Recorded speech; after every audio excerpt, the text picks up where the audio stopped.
Sawa ndugu yangu, nimeshakuelewa. Shida kubwa tunashindwa kujitambua sisi wanaume. Wanaume ukimwona anaanza kukwambia kwamba mwanamke yule bwana kitandani haiko vizuri. Haiko vizuri vipi shehe? Hilo jambo ni la mwanaume. Mwanaume ndio anatakiwa ujue staili zote za kumwendea mwanamke. Kwa mwanamke huyu anataka nimwendee vipi aweze kufikia hali ya kuweza kama hivi mimi hapa nilipo sasa nipo kwenye starehe. Ajikute kama ndio ameshafika peponi, japokuwa peponi hatujafika hatukujui. Lakini ahisi kwamba nipo katika starehe ile kubwa kwamba hii ndio burudani inayohitajika. Hiyo ni kazi ya mwanaume shehe.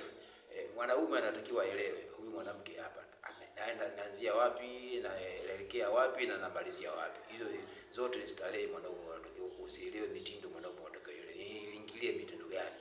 Sasa wengi wanakurupuka tu, mwisho wake anakurupuka na kwamba mwanamke yule hajui kitu kwa kutoka mazingira gani muulize. Hatuwezi kukupatia majibu, atakwambia mwanamke yule anakaa kama gogo. Sasa anakaa kama gogo, muulize swali. Mmoja kumfundisha mwanamke yule asikae kama gogo ni nani? Ni wewe mwanaume.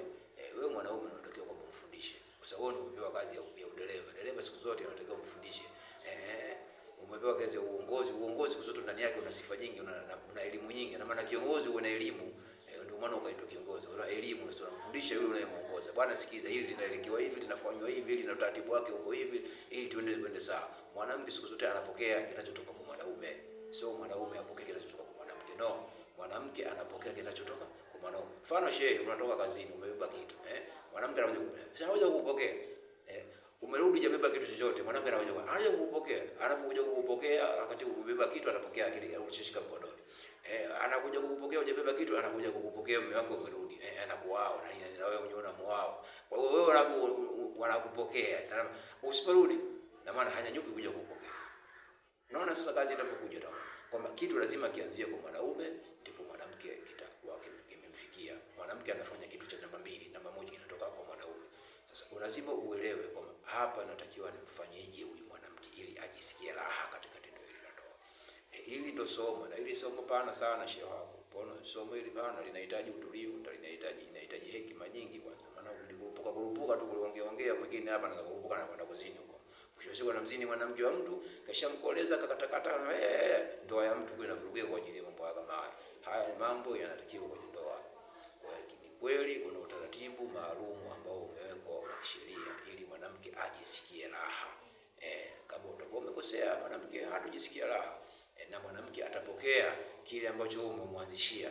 Umemwanzishia maumivu shehe. Atazunguka au kwa kucheza atacheza wakati anajisikia maumivu.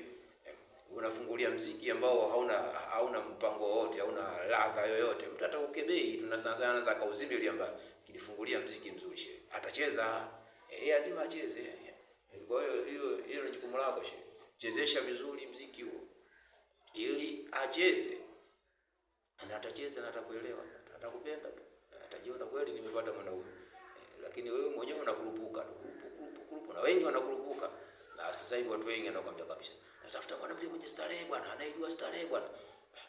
Ukimwona mwanamke anajua starehe, basi alianzia mbali, kakutana na watu huko, kajifunza elimu nyingi na anaanza kukutana na wewe.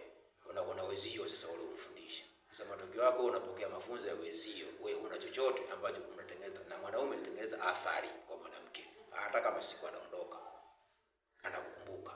Nimeondoka kwa yule bwana, lakini jamaa akikaa hapa nilikuwa najisikia burudani, raha, mustarehe. Atakaa ukata kama kupiga simu ya kileo kila siku itazungumza katika starehe hii kwamba kule nilitoka lakini starehe nilikuwa naipata safi kabisa. Hakuna mshikali wote, yule jamaa yuko vizuri. Anatambua ufundi wako, anatambua utaratibu wako ambao ulikufanya. Lakini ni kweli tuache ujinga. Tuache ujinga kutaka mapenzi eti mwanamke ni mapenzi mwanamke anifanyie mapenzi. Mwanamke mapenzi yake ni mengine. Kweli mwanamke ana mengine, lakini mapenzi hayo ya mwanamke lazima mwanzilisho wa mapenzi hayo ni wewe mwanaume, sio yeye. Yeye hawezi kuanzisha jambo lolote. Anzisha yeye uzuri, mambo yatakuwa mazuri. Kanisha ubaya, utakuja ubaya. Ndivyo mambo yanapokuwa.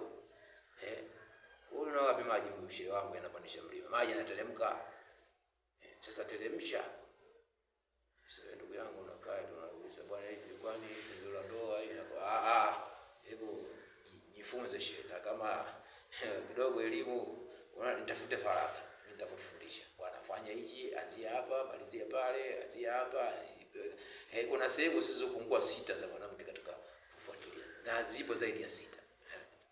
Unaanzia wapi, unamalizia wapi? Tena sheria hata kama alikupa jukumu ile atakulia. Allah itaenda kwambia. Kama alikupa na nyama za kimya huyo atatoa sauti tu.